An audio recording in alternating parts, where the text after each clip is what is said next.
Depuis toujours, Claude Guérin se bat au quotidien contre tous les abus liés à la surconsommation et contre l'intoxication générale engendrée par les médias.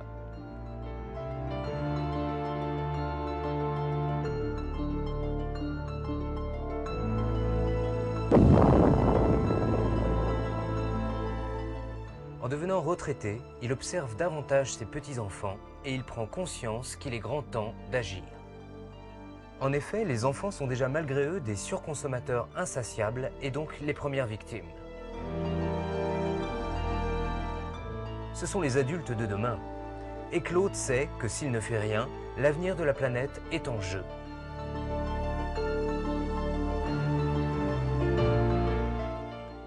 Mais que faire pour leur redonner le goût des choses simples? Il se souvient alors que lorsqu'il était petit, un rien l'amusait. Et qu'il jouait volontiers avec un morceau de ficelle et un bouchon de liège. Un jour de février 1995, sa femme Odile refuse soudain de lui repriser ses chaussettes, prétextant que de nos jours, on ne reprise plus les chaussettes et qu'il vaut mieux en racheter des neuves. Claude accepte alors d'en racheter des nouvelles, mais refuse de jeter les anciennes. Il décide de les recycler et d'en faire de sympathiques marionnettes pour ses petits-enfants. La première chaussette marionnette est née. Puis, au fur et à mesure, il en crée de plus en plus et les distribue généreusement à tous les enfants du village. Le manque de chaussettes se fait vite sentir et afin d'en récupérer, il crée en juin 1995 l'association Chaussettes de l'Espoir. Il a 60 ans. Monsieur Guérin, pourquoi avoir créé Chaussettes de l'Espoir? On assiste à de plus en plus de pollution liée à plus de circulation de véhicules. Tout le monde possède une voiture, il y a parfois même 2 voitures par foyer. La planète va mal, la planète se réchauffe, la couche d'ozone se dégrade, la faune, la flore sont régulièrement détruites. On tente désespérément de sauver certaines espèces, qu'elles soient végétales ou animales. On ne cesse pas de circuler plus, de fabriquer plus de véhicules, plus de pollution, plus d'industrie. Nous allons vers un monde qui économiquement grandit alors que certains autres pays restent sous-développés. Et notre opinion à nous, c'est que ce n'est pas aux pays sous-développés de nous rattraper pour arriver à un mode de vie qui serait ressemblant au mode occidental, mais à nous, monde occidental, de revenir en arrière, économiquement bien sûr.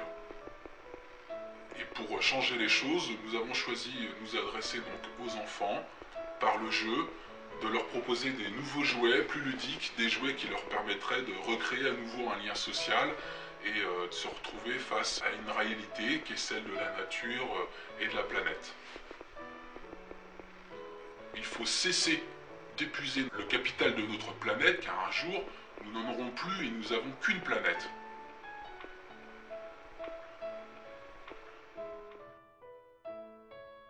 Monsieur Guérin, faut-il arrêter d'acheter des jouets manufacturés? Bien sûr, car la plupart du temps, ce jouet n'est pas fabriqué dans des conditions économiquement, socialement, humainement raisonnables. La plupart de nos jouets, de nos téléphones portables, puisque des petits robots, des Game Boy et autres jouets de ce genre, sont fabriqués tout d'abord en Inde et en Asie, dans des conditions sociales dégradantes pour les travailleurs. De plus, ces jouets sont véhiculés par avion, par bateau ou par camion, ce qui génère encore plus de pollution de par le transport. Donc, en achetant ces jouets, en favorisant ce commerce, nous favorisons la destruction du capital de notre planète. Et nous n'avons qu'une planète. Donc oui, évidemment, il faut que cela cesse. Monsieur Guérin, en résumé, Chaussettes de l'Espoir, c'est quoi? Les chaussettes de l'espoir, c'est ça. Développer le regard critique de l'enfant, c'est lui apprendre à se rendre compte par lui-même que la publicité l'encourage à participer à cette économie destructrice. C'est permettre aux enfants de découvrir qu'avec un simple objet, une chaussette, on peut développer un vrai imaginaire et découvrir un autre monde et favoriser un monde meilleur. Les enfants sont complètement ébahis devant une marionnette. C'est quelque chose de magique pour eux.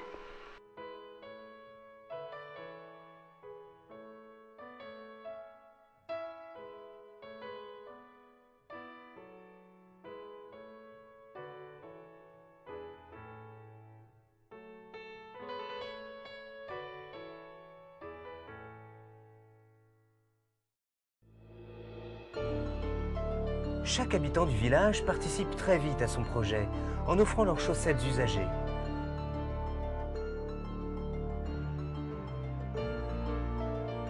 Claude décide de mettre à leur disposition un bac de récupération devant sa maison de Saint-Jean-de-Boiseau. Pendant 9 ans, l'association se développe intensément. Mais en septembre 2004, le père des chaussettes de l'Espoir disparaît brutalement dans un accident de bus. Les bénévoles sont désemparés. Que va devenir l'association sans son fondateur? Tous n'ont qu'une idée en tête, continuer la lutte ensemble. Et c'est ainsi qu'Isabelle Guérin, sa fille, reprend le flambeau et devient présidente en janvier 2005. Isabelle Guérin, comment fonctionne Chaussettes de l'Espoir aujourd'hui?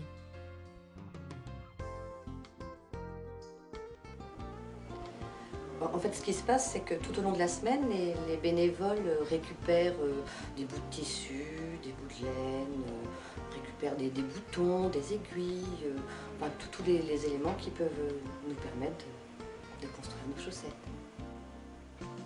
Et puis tous les vendredis soirs, on effectue la collecte des containers à chaussettes. Et alors là, le week-end, c'est le temps consacré à la réalisation des marionnettes. Avec le fil, avec les...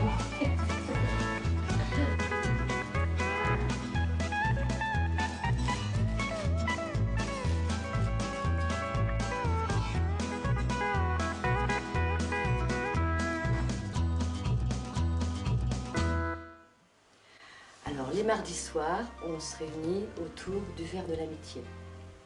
Et là, on en profite justement pour voir un petit peu toute l'organisation à suivre. Donc, où on va mettre les nouveaux containers, les rendez-vous avec les institutions, justement pour cette organisation-là, et puis l'organisation et le planning des ateliers à venir. Bien sûr, il y a les bénévoles, mais ce qu'on demande en fait à chacun, c'est un véritable geste citoyen. Aller jeter sa paire de chaussettes, qui est fichue, on ne pourra rien en faire, aller la jeter dans un container prévu à cet effet, c'est un acte citoyen. Et c'est ce qui va permettre de fabriquer ces jouets.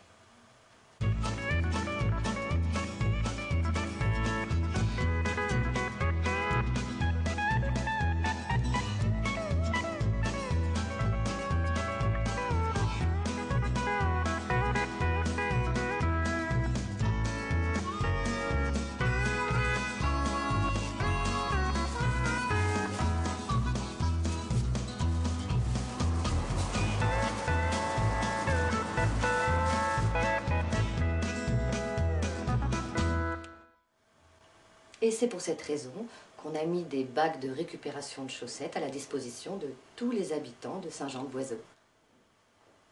Et très bientôt, on espère obtenir l'accord des mairies du Pèlerin, de Bouguenais, de la Montagne, pour pouvoir mettre des nouveaux containers.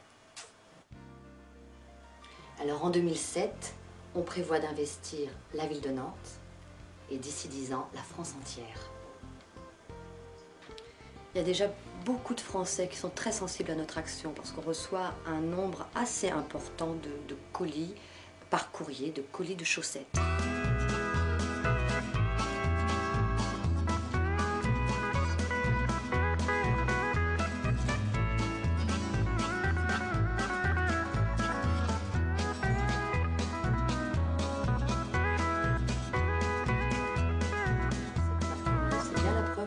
grand nombre de Français est très sensible à notre action. On présente nos marionnettes dans une boutique ambulante et on s'installe essentiellement sur les parkings de supermarchés, à la sortie des écoles, devant les grands magasins de jouets et puis dans les jardins d'enfants, les squares.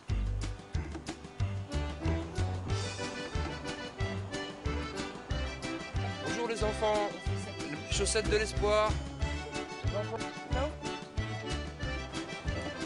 Les enfants, Vous donnez ce que vous voulez. vous donnez ce que vous voulez. Ouais.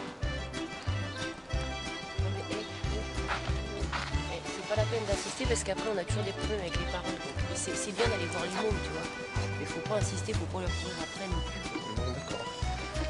Bon, qu'est-ce qu'on fait, Chaussettes de l'espoir. ça fait quand même 1 heure qu'on est là, on va pas se galérer ici. Mais ça va pas. Enfin, d'habitude, c'est toi qui les fais, les marionnettes, et ça te fait rire. Alors, c'est pas parce que les gens ne sont pas là aujourd'hui. Bon, là, 3 heures qu'on est là, là, ça me fait plus trop Je rire. sais pas, c'est toi qui me dis, on nous a dit de venir sur ce Ouais, mais parc-là. c'est pas la peine de rajouter en faisant le cacou avec ta C'est marionnette. pour détendre l'atmosphère. C'est pas trop ça. Je préfère que je prenne la bleue. Non, mais là, je suis crevée. Mais on est tous crevés, Chaussettes de l'espoir. Ce sont vraiment des lieux stratégiques où là, on peut toucher les enfants et leurs parents.